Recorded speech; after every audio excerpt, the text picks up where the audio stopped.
ಕರಾವಳಿ ಸಿನಿಮಾದ ಇಂಟರ್ವ್ಯೂ ಮಾಡಬೇಕು ಎಲ್ಲಿದ್ದಾರೆ ಮೋಹನ್ ಅವರು ಸರ್? 1099 ಜಾಸ್ತಿ ಆಯ್ತು ರೇಟ್ ಎಲ್ಲ. ಮೀನು ಸಿಗ್ತಾ ಇಲ್ವಾ? ಇದು ವೈಟ್ ಪಾಂಪ್ಲೆಟು, ಇದು ಇದು ಇಂಡಿಯನ್ ಸಾಲ್ಮನ್ ಫ್ರೆಶ್ ಇದೆಯಲ್ಲ? ಒಳಗಿದ್ದಾರಾ ಮೀನಂಗಡಿಯಲ್ಲಿ? ಏನು ಮಾಡ್ತವ್ರಪ್ಪ ಸರ್? ಬಾ, ನಮಸ್ಕಾರ ಸರ್. ಫುಲ್ ಮೀನು ವಾಸನೆ. ಸರ್ ನಿಮ್ಮ ಇಂಟರ್ವ್ಯೂ ಮಾಡೋಕೆ ಅಂತ ಹುಡುಕ್ತಾ ಇದ್ದೀನಿ ಅಲ್ಲಿ ನನ್ನ ಆಫೀಸಲ್ಲಿ. ಆಮೇಲೆ ಹೇಳಿದ್ರು ಮೀನ್ ಅಂಗಡಿ ಹತ್ರ ಇರ್ಬೋದು ನೋಡಿ, ಕರಾವಳಿ ಅಲ್ವಾ? ಅವ್ರು ನಮ್ಮ ಫ್ರೆಂಡ್ಸು ಫೋನ್ ಮಾಡಿದ್ರು, ಒಳ್ಳೆ ಪಾಂಪ್ಲೆಟ್ ಬಂದಿದೆ ತಗೊಂಡೋಗಿ ಅಂತ ಹೇಳ್ಬಿಟ್ಟು. ಪಾಂಪ್ಲೆಟ್ ತಗೊಂಡೋಗೋಣ, ಮಧ್ಯಾಹ್ನ ಫ್ರೀ ಇದೀನಲ್ಲ ಅದು ಬಂದಿದ್ದೀನಿ ನಾನು. ಓಕೆ, ಕರಾವಳಿ ಕರೆಕ್ಟ್ ಆಗಿದೆ ಹಂಗಾದ್ರೆ ಮೀನ್ ಅಂಗಡಿ. ಒಳ್ಳೆ ಜಾಗದಲ್ಲಿ ಇಂಟರ್ವ್ಯೂ ಮಾಡ್ತಿದ್ದೀವಿ, ಸೂಟ್ ಆಗೋ ಥರ. ನಿಮ್ಗೆ ಗೊತ್ತಾ ಮೀನೆಲ್ಲ ಹೆಸರುಗಳು ಗೊತ್ತಾ ನಿಮಗೆ? ಸರ್ ನಂಗೆ ಗೊತ್ತಿಲ್ಲ, ವೆಜ್ ಆ್ಯಕ್ಚುಲಿ. ಇದು ಒಂಥರ ವೆಜ್, ಸಮುದ್ರ ಪುಷ್ಪ, ನೀರಲ್ಲಿರೋದಲ್ವಾ? ಓಕೆ, ಏನೇನು ಸರ್ ಇದು ನನಗೆ ಎಕ್ಸ್ಪ್ಲೇನ್ ಮಾಡಿ, ನಂಗೆ ಗೊತ್ತಿಲ್ಲ ಆ್ಯಕ್ಚುಲಿ. ನೋಡಿ, ನನಗೆ ಫಿಶ್ ಅಂದ್ರೆ ಭಾಳ ಇಷ್ಟ. ಇದೆಲ್ಲರಿಗೂ ಗೊತ್ತು, ವೈಟ್ ಪಾಂಪ್ಲೆಟ್ ಇದು ಬ್ಲ್ಯಾಕ್ ಪಾಂಪ್ಲೆಟ್ ಅಂತಾರೆ, ಮಾಂಜಿ ಅಂತಾರೆ ಇದಕ್ಕೆ. Okay okay. ಇದು ಇಂಡಿಯನ್ ಸಾಲ್ಮನ್, ಓಕೆ, ಭಾಳ ಒಮೆಗಾ 3 ಕಂಟೆಂಟ್ ಇರುವಂಥದ್ದು. ಇದು ಟ್ಯೂನಾ, ಆಮೇಲೆ ಇದು ಪಾರ, ಆಮೇಲೆ ಇದು ಮಧುಮಾಳು, ಆಮೇಲೆ ಇದು ಮಿಲ್ಕ್ ಫಿಶ್. ಓಕೆ, ಇದು ಬಂದ್ಬಿಟ್ಟು ಪಲ್ಸ್ಪಾಟ್, ಕರಿಮೀನು, ಕೇರಳ ಫಿಶ್ ಇದು. ಇದು ನಂಗು, ಇದು ಕಾಣೆ. ಆಲ್ಮೋಸ್ಟ್ ಎಲ್ಲ ಮೀನನ್ನು ರೆಕಗ್ನೈಸ್ ಮಾಡ್ತೀನಿ ನಾನು, ಎಲ್ಲ ಗೊತ್ತು. ಇದು ದೊಡ್ಡದು ಅಂಜಲ್, 5-6 kg ಇದೆ. ಹಂಗೆ ಇದು ಮತ್ತಿ. ಸೊ ಎಲ್ಲ ಗೊತ್ತು, ಎಲ್ಲ ಇದ್ರ ಹೆಸರು. ಹೌದು. ನಿಮ್ಗೆ ಫಿಶ್ ತುಂಬ ಇಷ್ಟನಾ ಸರ್? ಹೆಂಗೆ? ಫಿಶ್ ಭಾಳ ಇಷ್ಟ ನನಗೆ. ಫಿಶು ಭಾಳ ಇಷ್ಟ. ನಾವು ಬೆಳಿಗ್ಗೆ ಬ್ರೇಕ್ಫಾಸ್ಟಿಗೂ ಫಿಶ್ ಇದ್ರೆ ಸಂತೋಷ, ಲಂಚ್ಗೆ ಇದ್ರೆ ಸಂತೋಷ, ಮಧ್ಯಾಹ್ನ ಕಾಫಿ ಟೀ ಮಧ್ಯದಲ್ಲಿ ಒಂದು ಫಿಶ್ ಕೊಟ್ಟರೆ ಭಾಳ ಸಂತೋಷ. ಏನಿಲ್ಲ ಅಂದರೆ ಅದು ಡ್ರೈ ಫಿಶ್ ಆದರೂ ಇರಲೇಬೇಕು ನಮಗೆ. ಒಳ್ಳೇದಲ್ಲ ಆ್ಯಕ್ಚುಲಿ, ಹೆಲ್ತ್ಗೆ ಡಾಕ್ಟ್ರೇ ಹೇಳ್ತಾರೆ ಆ್ಯಕ್ಚುಲಿ ತುಂಬ ತಿನ್ನಿ ಅಂತೆಲ್ಲ. ನಿಮಗೆ ಸ್ಮೂರ್ಸ್ ಆಗ್ತಾ ಇಲ್ಲ ತಾನೆ ವೆಜ್ ಆಗಿ? ಇಲ್ಲ ಸರ್, ಹಂಗೇನಿಲ್ಲ. ಮತ್ತೆ ಸರ್ ಹೆಂಗೆ ನಡೀತಿದೆ ಕರಾವಳಿ? ಕರಾವಳಿ ಭಾಳ ಉತ್ಸುಕದಿಂದ ಕಾಯ್ತಾ ಇದ್ದೀನಿ. ಪ್ರೇಕ್ಷಕರು ಯಾವ ರೀತಿ ಕಾಯ್ತಾ ಇದ್ದಾರೆ, ಅದೇ ರೀತಿ ನಾನು ಕೂಡ ಒಬ್ಬ ಪ್ರೇಕ್ಷಕನಾಗಿ ಒಂದು ಒಳ್ಳೆ ಸಿನಿಮಾನ ಥಿಯೇಟ್ರಲ್ಲಿ ನೋಡಬೇಕು ಅಂತ ಭಾಳ ಆಸೆ ಇದೆ. ಆದರೆ ಈ ಟ್ರೈಲರ್ ಆದಮೇಲೆ ಜನರಿಗೆ ನಿರೀಕ್ಷೆ ಜಾಸ್ತಿ ಆಗಿದೆ. ಅದಾದಮೇಲೆ ಓಡಾ ಸಾಂಗ್ ಬಂದಿದೆ, ಹೌದು, ಬಾ ಕರಾವಳಿಗೆ, ಅದು ಭಾಳ ಹಿಟ್ಟಾಗಿದೆ. ಮಿಲಿಯನ್ಸ್ ಗಟ್ಟಲೆ ವ್ಯೂಸ್ ಹೋಗ್ತಾ ಇದೆ. ಎಲ್ಲರೂ ಅಂದರೆ ನಮ್ಮ ಸಿನಿಮಾ ಇದು, ನಮ್ಮ ಮಣ್ಣಿನ ಕತೆ, ನಾವು ಈ ಸಿನಿಮಾ ನೋಡಬೇಕು, ಸಿನಿಮಾ ಗೆಲ್ಲಬೇಕು ಅನ್ನೋದು ನಮ್ಮ ಚಿತ್ರತಂಡಕ್ಕೆ ಎಷ್ಟು ಪ್ರೀತಿ ಇದೆಯೋ ಅಷ್ಟೇ ವಿಶ್ವಾಸದಿಂದ ಇವರೆಲ್ಲರೂ ಕೂಡ ಕಾಯ್ತಾ ಇದ್ದಾರೆ. ಸೊ ಮಿತ್ರ ಅವ್ರದ್ದು ಸಿನಿಮಾದಲ್ಲಿ ನೋಡಿದಾಗ ತುಂಬ ದಿಗ್ಗಜರಿದ್ದಾರೆ, ಅಂದರೆ ತುಂಬ ಪವರ್ಫುಲ್ ಕ್ಯಾರೆಕ್ಟರು. ಸಿನಿಮಾ ಒಂದು ಪವರ್ ಸುತ್ತುತ್ತೆ ಅಂತ ಅನ್ಸುತ್ತೆ. ಚೇರು, ಕುರ್ಚಿ, ಒಂದು ಪವರ್ಗೋಸ್ಕರ ಹೊಡೆದಾಟ, ಇದ್ರ ಸುತ್ತುತ್ತೆ. ಪವರ್ಫುಲ್ ಆಗಿರೋ ಆ್ಯಕ್ಟರ್ಗಳು ಸಿನಿಮಾದಲ್ಲಿದ್ದಾರೆ. ಸೊ ನಿಮ್ಮದು ರೋಲ್ ಹೆಂಗಿರುತ್ತೆ ಸರ್? ಎಷ್ಟು ಪವರ್ಫುಲ್ ಆಗಿರುತ್ತೆ? ವಿಶೇಷವಾದ ಪಾತ್ರ ಇದು. ನನ್ನ ಪಾತ್ರ ಮಹಾಬಲ ಅನ್ನೋ ಒಂದು ಪಾತ್ರ. ಅದು ವಿಶೇಷವಾದ ಸಿನಿಮಾದಲ್ಲಿ ಭಾಳ ವಿಶೇಷವಾಗಿರುವಂಥ ಪಾತ್ರ. ಸಿನಿಮಾ ನೋಡಿದ ಮೇಲೆ ಜನ ಖಂಡಿತ ಅದ್ರ ಬಗ್ಗೆ ಮಾತಾಡೋದು ಪಾತ್ರ. ಮಹಾವೀರ್ ಅನ್ನೋ ಪಾತ್ರದಲ್ಲಿ ರಾಜ್ ಶೆಟ್ರು ಕಾಣಿಸ್ಕೋತಾ ಇದ್ದಾರೆ. ಧನಂಜಯ್ ಅನ್ನೋ ಪಾತ್ರದಲ್ಲಿ ನಮ್ಮ ಸಿನಿಮಾದ ನಾಯಕ ಪ್ರಜ್ವಲ್ ದೇವರಾಜ್ ಅವರು ಕಾಣಿಸ್ಕೋತಾರೆ. ಇಲ್ಲಿವರೆಗೆ ನಾನಾಗಲಿ, ಪ್ರಜ್ವಲ್ ದೇವರಾಜ್ ಆಗಲಿ, ಸಂಪದ್ ಅವರಾಗಲಿ, ನಮ್ಮ ಜಿ ಆಗಲಿ, ಅಥವಾ ನಮ್ಮ ಇವರು ರಮೇಶ್ ಇಂದ್ರ ಸರ್ ಆಗಲಿ ಮಾಡದೇ ಇರುವಂಥ ಪಾತ್ರ ಕರಾವಳಿ ಮೂಲಕ ಬಂದಿದೆ. ನಮ್ಮ ಮಣ್ಣಿನ ಕತೆ ಅದು. ಕರಾವಳಿಯಲ್ಲಿ ಬೇಕಾದಷ್ಟು ಜಾನಪದ ಕ್ರೀಡೆಗಳು, ಜಾನಪದ ಇದು ಭೂತದ ಕೋಲ, ಇದು ಯಕ್ಷಗಾನ, ತಾಳಮದ್ದಲೆ ಇದೆಲ್ಲ ಇದ್ದರೂ ಕೂಡ ಕಂಬಳ ಅನ್ನೋ ಸುತ್ತ ಸಿನಿಮಾಗಳು ಆಗಿರಲಿಲ್ಲ. ಹೌದು. ವೀರಗಂಬಳ ಅನ್ನೋ ಸಿನಿಮಾದಲ್ಲಿ ಒಂದು ಝಲಕ್ ಬಂದು ಹೋಗಿತ್ತು, ಆದರೆ ಕಾಂತಾರದಲ್ಲಿ ಒಂದು ಝಲಕ್ ಬಂದು ಹೋಗಿತ್ತು. ಕರಾವಳಿಯ ಇದರಲ್ಲಿ ಇದು ವಿಶೇಷವಾಗಿ ಕಂಬಳ ಮೇಲೆ ಸಿನಿಮಾ ಆಗ್ತಾ ಇರೋದು ಇದು ಭಾಳ ವಿಶೇಷ. ಇದರಲ್ಲಿ ಎಲ್ಲವೂ ಇದೆ. ನೀವು ಹೇಳಿದಂತೆ ಕುರ್ಚಿ ಇದೆ, ನೀವು ಹೇಳಿದಂಥ ಒಂದು ತಳ್ಳುರಿ ಇದೆ, ಒಂದು ಸ್ನೇಹ ಇದೆ, ಒಂದು ಪ್ರೀತಿ ಇದೆ, ಹಾಸ್ಯ ಇದೆ, ಎಲ್ಲವೂ ಬ್ಲೆಂಡ್ ಆಗಿರುವಂಥ ಒಂದು ಕಮರ್ಷಿಯಲ್ ಸಿನಿಮಾ. ಗುರುದತ್ ಗಾಣಿಗ ಅವರು ಸುಮಾರು ವರ್ಷಗಳ ಆ ಕನಸು ಕರಾವಳಿ ರೂಪದಲ್ಲಿ ತೆರೆಗೆ ಬರ್ತಾ ಇದೆ. ಭಾಳ ಭಾಳ ಪ್ರೇಕ್ಷಕರ ರೀತಿ ನಾವು ಕೂಡ ಉತ್ಸುಕರಾಗಿ ಕಾಯ್ತಾ ಇದ್ದೀವಿ. ಸರ್, ಕಂಬಳ ಸಿನಿಮಾದಲ್ಲಿ ಮೇಯ್ನ್ ಆಗಿರುತ್ತೆ. ನೀವು ಕಂಬಳ ಇದು ಮಾಡ್ತಾ ಇರ್ತೀರಾ ಸಿನಿಮಾದಲ್ಲಿ. ಸೊ ರಿಯಲ್ ಆಗಿ ಯಾವಾಗ ನೋಡಿದ್ರಿ ನೀವು ಕಂಬಳ? ನಾನು ಕರಾವಳಿಗೇ ಆಗಿರೋ ಕಾರಣ ನನ್ನ ಬಾಲ್ಯ ಮಂಗಳೂರಲ್ಲೇ, ಮಂಗಳೂರಿನ ಬೆಳ್ತಂಗಡಿ ತಾಲೂಕು ನೆರಿಯ ಗ್ರಾಮ ಗಂಡಿಬಾಗಿಲು ಅನ್ನೋ ಊರಲ್ಲಿ ನಾನು ನನ್ನ ಇದಿರ್ತೀನಿ ನಾನು. ಅಲ್ಲಿ ನನಗೆ ಕಂಬಳ, ಯಕ್ಷಗಾನ, ಕೋಲ ಇದೆಲ್ಲವೂ ಕೂಡ ನಾನು ನೋಡಿದ್ದೆ. ಬಟ್ ನಾನಾಗ ಅದು ಒಂದು ವೀಕ್ಷಕನಾಗಿ ನೋಡ್ತಾ ಇದ್ದೆ. ಬಟ್ ಈ ಪಾತ್ರಧಾರಿ ಆದಮೇಲೆ ಆ ಕಂಬಳ ಪ್ರಪಂಚದ ಆ ಕೋಣಗಳ ಮಧ್ಯೆ ಅದರ ಒಡನಾಟ, ಅದನ್ನು ಸಾಕುವ ರೀತಿ, ಅಲ್ಲಿ ಒಂದು ಸ್ಪರ್ಧೆ, ನನ್ನ ಕೋಣ ಗೆಲ್ಲಬೇಕು ಅನ್ನೋ ಒಂದು ಸ್ಪರ್ಧಾತ್ಮಕ ಭಾವನೆ, ಇದೆಲ್ಲವೂ ಕೂಡ ವಿಶೇಷ ಅನ್ನಿಸ್ತು ನನಗೆ. ಅಲ್ಲಿ ಕಷ್ಟಗಳು, ಅಲ್ಲಿ ಖುಷಿ, ಅದೆಲ್ಲವೂ ಕೂಡ ನನಗೆ ಸಾಕಷ್ಟು ಪಾಠಗಳನ್ನು ಕಲಿಸ್ಕೊಡ್ತು. ಸರಿ, ಸುಮಾರು ಒಂದು 45 ದಿನ ಈ ಸಿನಿಮಾಗೋಸ್ಕರ ನಾನು ಅಲ್ಲೇ ಇದ್ಕೊಂಡು ಅಭಿನಯಿಸುವಂಥ ಒಂದು ಅವಕಾಶ ನನಗೆ ಸಿಕ್ತು. ಇದು ರಿಯಲ್ ಚಾಲೆಂಜ್ ಇದೆ. ಇದನ್ನು ತೆರೆ ಮೇಲೆ ನನಗೆ ಗುರುದತ್ ಗಾಣಿಗ ಅವರು ಕತೆ ಹೇಳಿದಾಗ ಇಷ್ಟು ವಿಚಾರಗಳನ್ನು ಹೆಂಗೆ ತರ್ತಾರೆ ತೆರೆ ಮೇಲೆ ಅನ್ನೋದು ಅನುಮಾನ ಇತ್ತು. ಬಟ್ ಅವರು ಭಾಳ ಶೂರ್ಡ್ ಆಗಿದ್ದರು. ಒಂದು ಒಳ್ಳೆ ತಂಡ ಕಟ್ಕೊಂಡು ಒಳ್ಳೆ ಕಥೆಯನ್ನು ಹೇಳುವುದರಲ್ಲಿ ಯಶಸ್ವಿಯಾಗಿದ್ದಾರೆ. ಅದು ಟ್ರೈಲರ್ ಮಾತಾಡ್ತಾ ಇದೆ, ಜನರಲ್ಲಿ ಒಂದು ಉತ್ಸಾಹ ಹೆಚ್ಚಿದೆ. ಭಾಳ ಖುಷಿ ಅನಿಸುತ್ತೆ ಕರಾವಳಿ ಇಲ್ಲಿ ಭಾಗವಾಗಿದ್ದಕ್ಕೆ ನನಗೆ ಭಾಳ ಖುಷಿ ಅನಿಸುತ್ತೆ. ಸರ್, ಇವಾಗ ಇಷ್ಟು ವರ್ಷ ನೀವು ಕಲಾವಿದ್ರ ಜೊತೆನೆ ನಟನೆ ಮಾಡಿದ್ರಿ. ಹೌದು.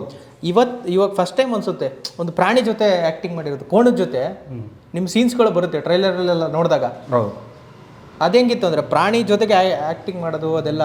ಅದು 256 ಜೊತೆ ಕೋಣ, ದೊಡ್ಡ ಕಂಬಳದ ರಿಯಲ್ ಕಂಬಳ ನಡೆಯುವಂಥ, ಕಟಪಾಡಿ ಕಂಬಳ ನಡೆಯುವಂಥ ಜಾಗ, ಅಥವಾ ಜೋಡುಕೆರೆ ಕಂಬಳ ನಡೆಯುವಂಥ ಜಾಗ, ಅಥವಾ ವೇಣೂರು ಕಂಬಳ ನಡೆಯುವಂಥ ಜಾಗ, ಅಲ್ಲಿ ಈ ಕೋಣಗಳ ಜೊತೆ ನಾವು ಇದ್ಕೊಂಡು, ಆ ಓಡಿಸೋರ ಜೊತೆ ನಾವು ಇದ್ಕೊಂಡು, ಅದನ್ನು ಮುಟ್ಟಿ, ಅದನ್ನು ಫೀಲ್ ಮಾಡಿ, ಅದರ ಜೊತೆ ಬಾಂಡಿಂಗ್ ಬೆಳೆಸ್ಕೊಂಡು ಇದಿತ್ತು ಭಾಳ ಭಾಳ ಭಾಳ ಭಾಳ ವಿಶೇಷ. ಇಲ್ಲಿವರೆಗೂ ನಾನು ಅದನ್ನು ಮಾಡಿರಲಿಲ್ಲ. ಬಟ್ ಅದೆಲ್ಲ ಶೂಟಿಂಗ್ ಎಲ್ಲ ಮುಗಿದು ಆ ಕಂಬಳ ಓಡಿಸುವವರನ್ನ, ಕಂಬಳದ ಕೋಣಗಳನ್ನು ಬಿಟ್ಟು ಬಂದಾಗ ಏನೋ ಒಂಥರ ಬೇಜಾರು, ಏನೋ ಒಂಥರ ಇಮೋಷನಲ್. ಅಂದರೆ ಅದನ್ನು ನಾವು ಪ್ರಾಣಿ ಅಂತ ಹೇಳೋದಕ್ಕೆ ಆಗೋದೇ ಇಲ್ಲ. ಅದು ಮನುಷ್ಯನಷ್ಟೇ ಪ್ರೀತಿ, ಅದನ್ನ ಅರ್ಥ ಮಾಡಿಕೊಳ್ಳುವಂಥದ್ದು ಎಲ್ಲವೂ ಕೂಡ ಕೋಣಕ್ಕೂ ಕೂಡ ಇದೆ. ಕಂಬಳ ಕರಾವಳಿ ಅಂದ ತಕ್ಷಣ ನಮಗೆ ಸಾಕಷ್ಟು ವಿಚಾರಗಳು ಬರುತ್ತೆ. ಕಂಬಳ ಕೂಡ ಭಾಳ ವಿಶೇಷವಾದಂಥದ್ದು. ಅದನ್ನು ಆ ಕೋಣಗಳನ್ನ ನಡೆಸ್ಕೊಳ್ಳುವಂಥ ರೀತಿ ಏನಿದೆ, ಅದನ್ನು ಸಾಕೋ ರೀತಿ, ಅದಕ್ಕೆ ಮಾಲಿಷ್ ಮಾಡುವಂಥದ್ದು, ಸಣ್ಣ ವಯಸ್ಸಿಂದ ಕರ್ಕೊಂಬಂದು ಅದಕ್ಕೆ ಟ್ರೈನ್ ಮಾಡುವಂಥದ್ದು, ಅದನ್ನು ಓಡಿಸುವಂಥದ್ದು, ಅದ್ರ ವೇಟ್ ಜಾಸ್ತಿ ಆಗದಂಗೆ, ವೇಟ್ ಕಮ್ಮಿ ಆಗದಂಗೆ ಅದನ್ನು ಮೇಂಟೈನ್ ಮಾಡುವಂಥದ್ದು, ಪೌಷ್ಟಿಕ ಆಹಾರಗಳನ್ನು ಇಡುವಂಥದ್ದು, ಡ್ರೈ ಫ್ರೂಟ್ಸ್ ಕೊಡುವಂಥದ್ದು, ಅದನ್ನು ಭಾಳ ವಿಶೇಷವಾಗಿ ಸಾಕ್ತಾರೆ ಅದನ್ನು. ಆಮೇಲೆ ಒಂದು ಗ್ರಾಮದ ಕೋಣ, ಅದು ಆ ಜೋಡಿ ಕೋಣ, ಆ ಗ್ರಾಮದ ಕಣ್ಮಣಿ, ಅದು ಗೆದ್ದರೆ ಇಡೀ ಊರೇ ಸಂಭ್ರಮ ಪಡುತ್ತೆ. ಅದೆಲ್ಲವನ್ನೂ ಕೂಡ ನೋಡುವಂಥ ಒಂದು ಅವಕಾಶ ಅಲ್ಲಿ ನನಗೆ ಸಿಕ್ತು. ಓಕೆ ಸರ್, ಈಗ ಕಾಂತಾರ ಸಿನಿಮಾ ಮೂಲಕ ನಿಮ್ಮ ಕಡೆದು ಅಂದರೆ ಕರಾವಳಿ ಸೈಡ್ದು ಒಂದು ಕಲೆ ಅನ್ನೋದು ಪ್ರಪಂಚಕ್ಕೆಲ್ಲ ಗೊತ್ತಾಯಿತು ಅಂತ ತುಂಬ ಜನ ಅದನ್ನ ಇಷ್ಟಪಟ್ಟರು, ಕನೆಕ್ಟ್ ಆಯಿತು. ಅಂದರೆ ದೇವರು ಅನ್ನೋ ಒಂದು ಅಂಶ ಇದ್ದಾಗ ಕನೆಕ್ಟ್ ಆಯಿತು. ಇಲ್ಲಿ ಇರೋದು ಸ್ಪೋರ್ಟ್ಸ್ ಅನ್ನೋ ಅಂಶ, ಪವರು ಎಲ್ಲದ್ರ ಜೊತೆಗೆ ಒಂದು ಕ್ರೀಡೆ ಅನ್ನೋದಿದೆ. ಅದು ಎಷ್ಟು ಕನೆಕ್ಟ್ ಆಗುತ್ತೆ ಸರ್ ಜನಕ್ಕೆ? ದೇವರು ತಗೊಂಡಂಗೆ ಕ್ರೀಡೆನ ತಾಂತಾರೆ ಜನ ಅಂತ. ಉಳಿದ ಭಾಗದಲ್ಲಿ ಅಂದರೆ ಕರ್ನಾಟಕದ ಉಳಿದ ಕರಾವಳಿ ಬಿಟ್ಟು ಬೇರೆಯವ್ರಿಗೆ ಹೆಂಗೆ ಕನೆಕ್ಟ್ ಆಗುತ್ತೆ ಪಿಕ್ಚರ್? ಖಂಡಿತ ಕನೆಕ್ಟ್ ಆಗಿದೆ. ಯಾಕಂದರೆ ನಿಮಗೆ ಇದು ನಾವು ಹೇಳೋದು ಬರೀ ದೇವರು, ಹೌದು, ಮಂಜುರಡಿ ದೇವರು, ಆ ಆರಾಧನೆ, ಅದನ್ನೆಲ್ಲ ಕೂಡ ಜನ ಭಾಳ ಇಷ್ಟಪಡ್ತಾರೆ. ಹೌದು. ಅದೇ ರೀತಿಯಲ್ಲಿ ಕರಾವಳಿಯಲ್ಲಿ ಕೇವಲ ಕಂಬಳದ ಕಥೆ ಅಲ್ಲ, ಕಂಬಳದ ಕಥೆಯೂ ಇದೆ, ಸ್ನೇಹದ ಕಥೆ ಇದೆ, ಪ್ರೀತಿಯ ಕಥೆ ಇದೆ, ಭಾವನಾತ್ಮಕವಾದಂಥ ಕೆಲವು ವಿಚಾರಗಳಿದೆ. ಆಮೇಲೆ ಸ್ಪೋರ್ಟ್ಸು ನಿಮ್ಮನ್ನು ಸೀಟ್ ಎಡ್ಜಿಗೆ ಕರ್ಕೊಂಬರುವಂಥ ವಿಷಯಗಳು ಕೂಡ ಕರಾವಳಿಯಲ್ಲಿದೆ. ಅದು ಈಗ ಒಂದು 2 ನಿಮಿಷದ 3 ನಿಮಿಷದ ಏನು ಟ್ರೈಲರ್ ಏನು ಬಂದಿದೆ, ಆ ಜನರಿಗೆ ಇಷ್ಟ ಆಗ್ಬಿಟ್ಟಿದೆ. ಹೌದು. ಆ ಕಮೆಂಟ್ ಸೆಕ್ಷನಲ್ಲಿ ನೀವು ನೋಡ್ತಾ ಇರ್ಬೋದು ನೀವು. ಅಥವಾ ಆ ಮ್ಯೂಸಿಕ್, ಸಚಿನ್ ಬಸ್ರೂರ್ ಮ್ಯೂಸಿಕ್ ಬಗ್ಗೆ ಜನ ಮಾತಾಡ್ತಾ ಇರೋದು ಆಗಿರ್ಬೋದು. ಆಮೇಲೆ ನಮ್ಮ ಕ್ಯಾಮ್ರಾಮನ್ ವರ್ಕ್ದ ಮೇಲೆ ಜನ ಮಾತಾಡುವಂಥದ್ದಾಗಿರ್ಬೋದು, ಅಭಿನಯ ಮಾಡಿದಂಥ ಕಲಾವಿದರ ಮೇಲೆ ಜನ ಕಮೆಂಟ್ ಹಾಕಿ ಮಾತಾಡ್ತಿರುವಂಥದ್ದು, ಎಲ್ಲರೂ ಕೂಡ ಉತ್ಸುಕರಾಗಿದ್ದಾರೆ. ಎಲ್ಲರೂ ಕೂಡ ಅದರಲ್ಲಿ ಉತ್ಸುಕರು. ಬರೀ ನೀವು ಓಟ ಅಥವಾ ಸ್ಪರ್ಧೆ ಅನ್ನು ಬಿಟ್ಟು ಅದನ್ನು ಮೀರಿದಿದೆ ಕರಾವಳಿಯಲ್ಲಿ. ಅದು ನಿಮಗೆ ಸಿನಿಮಾ ನೋಡಿದಾಗ ಖಂಡಿತ ಗೊತ್ತಾಗುತ್ತೆ, ವಾವ್ ಅಂತಾರೆ. ನಮ್ಮ ಮಣ್ಣಿನ ಕಥೆಯನ್ನು ಜನ ಯಾವತ್ತೂ ಬಿಟ್ಕೊಟ್ಟಿಲ್ಲ. ಹೌದು. ಯಾವತ್ತೂ ಕೂಡ ನಮ್ಮ ಜನಪದ ಕಲೆ ಅಥವಾ ನಮ್ಮ ಮಣ್ಣಿನ ಕಥೆಗಳನ್ನು ಜನ ಯಾವತ್ತೂ ಕೂಡ ಬಿಟ್ಕೊಟ್ಟಿಲ್ಲ. ಖಂಡಿತ ಕರಾವಳಿಯನ್ನು ಕೂಡ ಬಿಟ್ಕೊಡಲ್ಲ ಅನ್ನೋ ನಂಬಿಕೆ ನನಗಿದೆ. ಒಟ್ಟು ಸೇರಿ ಬಂದ್ಬಿಟ್ಟಿದೆ ಒಂದು ಬ್ಯೂಟಿಫುಲ್ ಕತೆ, ಅದಕ್ಕೆ ಇಷ್ಟ ಆಗುವಂಥ, ಅದಕ್ಕೆ ಸೂಟ್ ಆಗುವಂಥ, ಅದಕ್ಕೆ ಡೆಡಿಕೇಟ್ ಮಾಡುವಂಥ ಒಂದು ಬ್ಯೂಟಿಫುಲ್ ಟೀಮ್. ನಮ್ಮ ಅಸಿಸ್ಟೆಂಟ್ ಡೈರೆಕ್ಟರ್ಸ್ ಆಗಿರ್ಬೋದು, ಅಸೋಸಿಯೇಟ್ ಡೈರೆಕ್ಟರ್ಸ್ ಆಗಿರ್ಬೋದು, cameraman, camera team, art work ಎಲ್ಲ ಒಂದು ಕಡೆ. ಆದರೆ ಸಚಿನ್ ಬಸ್ರೂರವರ ಮ್ಯೂಸಿಕ್ ತುಂಬ ಚೆನ್ನಾಗಿದೆ, ರೂಟೆಡ್ ಅಲ್ಲಿ ಜನಪದ ಮ್ಯೂಸಿಕ್ ಒಂದು ತೂಕ. ಅದೇ ಎಲ್ಲ ಕಲಾವಿದರುಗಳ ಪರ್ಫಾರ್ಮೆನ್ಸು ಅದನ್ನು ಪುನಃ ಎಲಿವೇಟ್ ಮಾಡಿದೆ. ಹೌದು. ನಿರ್ದೇಶನ ಮತ್ತು ಪ್ರೊಡಕ್ಷನ್ ಕ್ವಾಲಿಟಿ ಹೌದು, ಎಲ್ಲೂ ಕಮ್ಮಿ ಆಗದ ರೀತಿಯಲ್ಲಿ, ಆ ಗ್ರ್ಯಾಂಡಿಯರಿಗೆ ಎಲ್ಲೂ ಸಮಸ್ಯೆ ಆಗದ ರೀತಿಯಲ್ಲಿ, ಭಾಳ ವಿಜೃಂಭಣೆಯಿಂದ ಸಿನಿಮಾವನ್ನು ನೋಡೋ ರೀತಿಯಲ್ಲಿ ಅದನ್ನು ಚಿತ್ರೀಕರಿಸಿದ್ದಾರೆ. ನಾಲ್ಕು ಸೇರಿ ಒಂದು ಬ್ಯೂಟಿಫುಲ್ ಸಿನಿಮಾ ಆಗಿ ಬಂದಿದೆ. ಸರ್, ಇನ್ನು ಟ್ರೈಲರ್ ಲಾಂಚಲ್ಲಿ ರಾಜ್ ಬಿ ಶೆಟ್ಟಿ ಅವರು ಒಂದು ಮಾತು ಹೇಳಿದ್ರು, ಅಂದರೆ ಮಿತ್ರ ಸರ್ ಅವ್ರ ಸಾಧನೆ ಮುಂದೆ ನಂದೇನು ಸಾಧನೆ ಅನ್ನೋ ಥರ ಮಾತಾಡಿದ್ರು. ಅದವರು ದೊಡ್ಡ ಮಾತು. ಅವರು ಕಮರ್ಷಿಯಲ್ ಆಗಿ ಯಶಸ್ಸನ್ನು ಕಂಡಂತಹ ಕಲಾವಿದ, ನಿರ್ಮಾಪಕ, ನಿರ್ದೇಶಕ, ಕಲಾವಿದ. ಸೊ ಅವರು ನನ್ನನ್ನು ಹೊಗಳಿದ್ದು ಅವರ ದೊಡ್ಡ ಗುಣ. ಅದು ಸಿನಿಮಾ ಆದಮೇಲೆ ಜನ ನಮ್ಮನ್ನು ಹೊಗಳಿದ್ರೆ ಭಾಳ ಖುಷಿ ಅನಿಸುತ್ತೆ. ಬಟ್ ಎಲ್ರಿಗೂ ಒಂದು ಪ್ರೀತಿ ಇದೆ, ಮಿತ್ರನ ಮೇಲೆ ಭಾಳ ಒಂದು ಪ್ರೀತಿ ಇದೆ. ಮಿತ್ರವರಿಗೆ ಒಳ್ಳೆಯದಾಗಬೇಕು ಅನ್ನೋದು ಪ್ರೀತಿ ಇದೆ. ಮಿತ್ರನಿಗೆ ಇಡೀ ಸಿನಿಮಾ ತಂಡಕ್ಕೆ ಆಗಬೇಕು ಅನ್ನೋದು, ಚಿತ್ರರಂಗಕ್ಕೆ ಒಳ್ಳೆಯದಾಗಬೇಕು ಅನ್ನೋ ಪ್ರೀತಿ ಇದೆ. ಎಲ್ಲರ ಪ್ರೀತಿ ಕರಾವಳಿಯನ್ನು ಗೆಲ್ಲಿಸಲಿ, ಕರಾವಳಿ ಜನರಿಗೆ ಮನಸ್ಸಿಗೆ ಹತ್ತಿರ ಆಗುವಂಥ ಸಿನಿಮಾ ಆಗಲಿ ಅಂತ ನನ್ನ ಆಸೆ. ಸರ್, ತುಂಬ ವರ್ಷದಿಂದ ಇಂಡಸ್ಟ್ರಿಯಲ್ಲಿ ಇದ್ದೀರಾ, ನಟನೆ ಮಾಡಿದ್ದೀರಾ, ನಿರ್ಮಾಣ ಮಾಡಿದ್ದೀರಾ. ಪ್ರೆಸೆಂಟ್ ಇಂಡಸ್ಟ್ರಿ ಹೆಂಗೆ ಅನಿಸ್ತಾ ಇದೆ ನಿಮಗೆ? ಎಲ್ಲರೂ ಅವ್ರವ್ರ ದೃಷ್ಟಿಕೋನದಲ್ಲಿ ಮಾತಾಡ್ತಾ ಇದ್ದಾರೆ. ಅಂದರೆ ಸಿನಿಮಾಗಳು ಓಡ್ತಾ ಇಲ್ಲ, ಯಾಕೆ ಓಡ್ತಾ ಇಲ್ಲ, ಜನ ಬರ್ತಾ ಇಲ್ಲ, ಯಾಕೆ ಬರ್ತಾ ಇಲ್ಲ? ನೀವು ಹೆಂಗೆ ನೋಡ್ತಾ ಇದ್ದೀರಾ? ಪ್ರೆಸೆಂಟ್ ಸಿಚುವೇಶನ್ ಹೆಂಗಿದೆ ಸರ್? ನಿಮ್ಮ ಕಣ್ಣಿಗೆ ಹೆಂಗೆ ಕಾಣ್ತಾ ಇದೆ? ಖಂಡಿತ ನಾನು ಹೇಳ್ತೀನಿ. ಯಾಕಂದರೆ ಸಿನಿಮಾ ಒಂದು ಕಲೆ ಹೇಗೋ ಒಂದು ವ್ಯಾಪಾರ ಕೂಡ ಹಾಗೆ. ಹೌದು. ಸಿನಿಮಾಗ ಬಂಡವಾಳ ಹಾಕಿದಂಥ ನಿರ್ಮಾಪಕ ಕಣ್ಣೀರು ಹಾಕಿದರೆ ಚಿತ್ರರಂಗ ಕಷ್ಟಕ್ಕೆ ಹೋಗುತ್ತೆ. ಒಂದು ಸಿನಿಮಾ ಮಾಡೋದು ನಿರ್ಮಾಪಕನಿಂದಲೇ ಸಾಧ್ಯ. ಆದರೆ ನಾವು ಎಲ್ಲಿ ಎಡವುತ್ತಾ ಇದ್ದೀವಿ ಅಂತ ಹೇಳಿದಾಗ, ನಮ್ಮ ಟೆಕ್ನಿಷಿಯನ್ಸ್, ಬರಹಗಾರರು, ಭಯ್ಯ ಏಕ್ ಮಿನಿಟ್ ಚೋಡು, ಭಯ್ಯ 5 ಮಿನಿಟ್, ಓಕೆ, ಡಿಸ್ಟರ್ಬ್ ಆಗಿ. ನಮ್ಮ ಮಣ್ಣಿನ ಕಥೆಗಳನ್ನು, ನಮ್ಮ ನೆಲದ ಕಥೆಗಳನ್ನು, ನಮ್ಮ ಕಾದಂಬರಿಗಳನ್ನು ಇದನ್ನು ಕಥೆಯಾಗಿ ಕನ್ವರ್ಟ್ ಮಾಡಿದಾಗ ಜನರಿಗೆ ಇಷ್ಟ ಆಗುತ್ತೆ. ನಾವು ಸಿನಿಮಾ ಮಾಡೋದು ಕನ್ನಡ ಪ್ರೇಕ್ಷಕರಿಗೋಸ್ಕರ. ಕರೆಕ್ಟ್. ಕನ್ನಡ ಪ್ರೇಕ್ಷಕರಿಗೆ ಏನು ಇಷ್ಟ ಆಗುತ್ತೆ ಅನ್ನೋದು ಒಬ್ಬ ನಿರ್ಮಾಪಕನಿಗೆ ಗೊತ್ತಿರಬೇಕು. ಇದು ನಮ್ಮ ಸಂಪ್ರದಾಯ ಅಲ್ಲ, ಇದನ್ನು ನಮ್ಮ ಜನ ಒಪ್ಪೋದಿಲ್ಲ. ಕರೆಕ್ಟ್. ನಾವು ಸಿನಿಮಾ ಮಾಡೋದು ಕನ್ನಡ ಪ್ರೇಕ್ಷಕರಿಗೋಸ್ಕರ ಅನ್ನೋದು. ಈಗ ಇಲ್ಲಿ ನಾವು ಮಂಗಳೂರಿನ ಫ್ರೆಶ್ ಮೀನು ತಂದು ಇಟ್ಟಿದ್ದಾರೆ. ಇದು ಇಲ್ಲಿ ಸುತ್ತಮುತ್ತ ಇದನ್ನು ಬಂದು ಜನ ಸ್ವೀಕಾರ ಮಾಡ್ತಾರೆ ಅನ್ನೋ ನಂಬಿಕೆಯಲ್ಲಿ ತಗೋತಾರೆ ಅನ್ನೋ ನಂಬಿಕೆಯಲ್ಲಿ ಇಟ್ಟಿದ್ದಾರೆ. ಒಂದು ವೆಜಿಟೇರಿಯನ್ಸೇ ಬದುಕುವಂಥ ಜಾಗದಲ್ಲಿ ತೊಗೊಂಡೋಗಿ ಮೀನಂಗಡಿ ಇಟ್ಟರೆ ಅದು ವ್ಯಾಪಾರ ಆಗೋದಿಲ್ಲ. ಹಾಗಾಗಿ ನಾವು ನಮ್ಮ ಕಸ್ಟಮರನ್ನು, ನಮ್ಮ ಆಡಿಯನ್ಸನ್ನು ನಾವು ಸೆಲೆಕ್ಟ್ ಮಾಡ್ಕೋಬೇಕು. ಇದು ಇಡೀ ಕನ್ನಡಿಗರಿಗೆ, ಇಡೀ ಕುಟುಂಬ ಸಮೇತರಾಗಿ ನೋಡುವಂಥ ಸಿನಿಮಾ ಆಗುತ್ತೆ ಅನ್ನೋ ವಿಶ್ವಾಸ ನಮಗಿರಬೇಕು.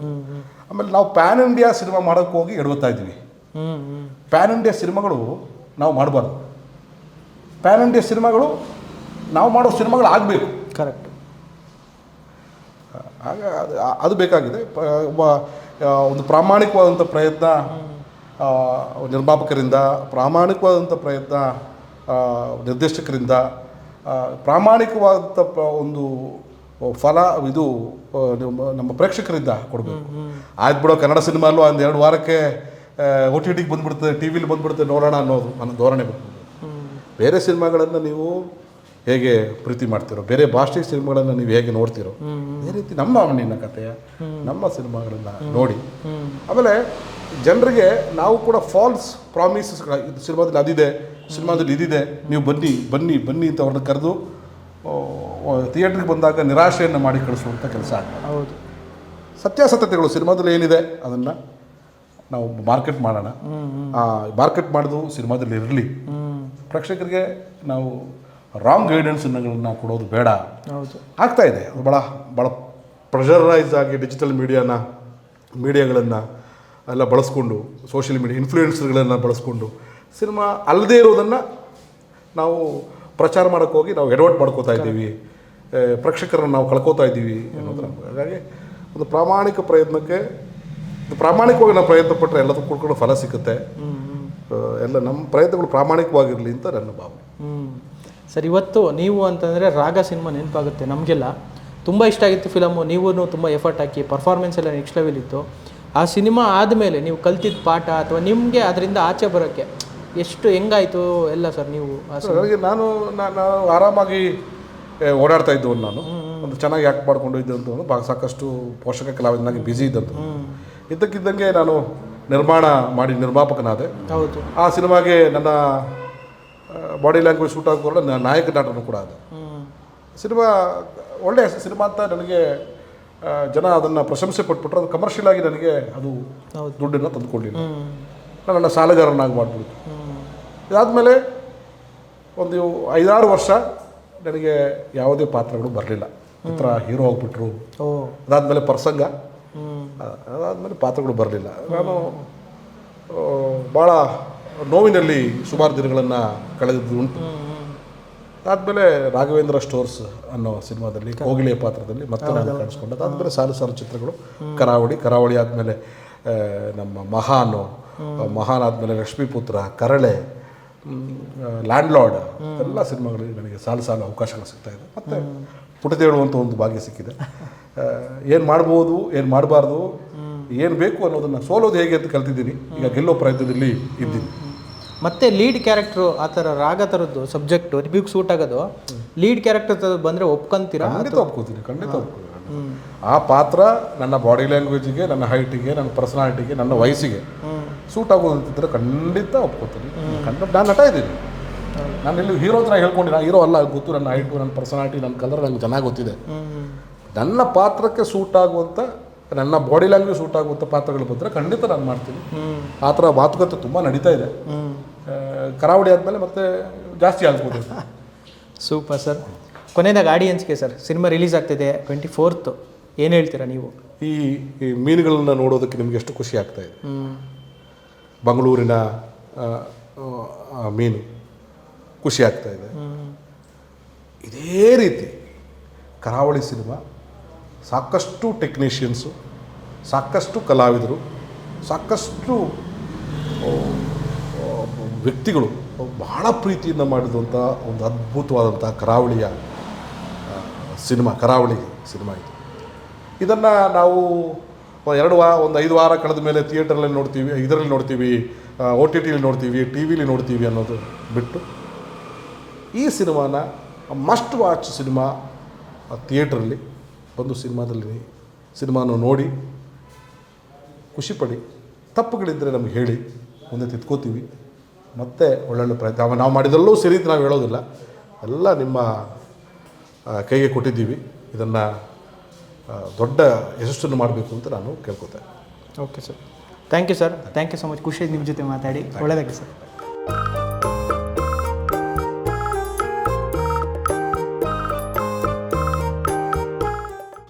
ಕರಾವಳಿ ಪಿಕ್ಚರ್ ರಿಲೀಸ್ ಆಗ್ತದೆ. ಯಾವಾಗ? 24ನೇ ತಾರೀಕು. ಕರಾವಳಿ ಕಂಬಳ ನೋಡಿ.